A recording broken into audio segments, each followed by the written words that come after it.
Bine ai venit la praf de copt.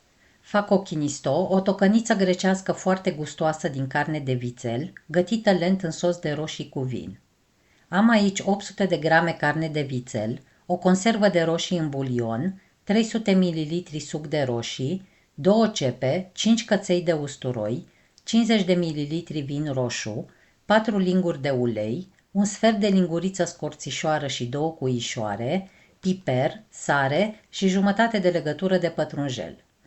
Pun ulei într-o oală, adaug carnea tăiată bucățele și amestec. Las carnea să se rumenească la foc mediu spre iute circa 15 minute, amestecând din când în când.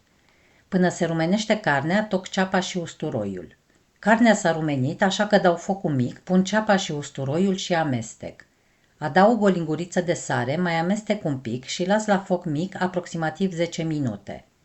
Acum pun vinul și las pe foc 3-4 minute, după care adaug roșiile tocate, sucul de roșii, piperul, scorțișoara și cuișoarele, jumătate de linguriță sare, 250 de ml apă și amestec totul.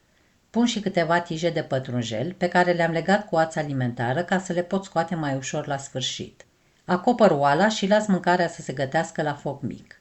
Amestec din când în când și gust sosul să văd dacă mai e nevoie de sare.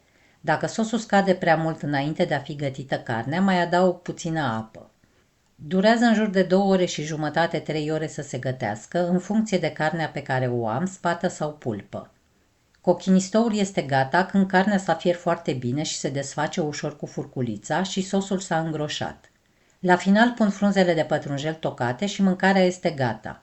Durează ceva, dar savoarea preparatului gătit lent în sosul de roșii cu condimente merită așteptarea.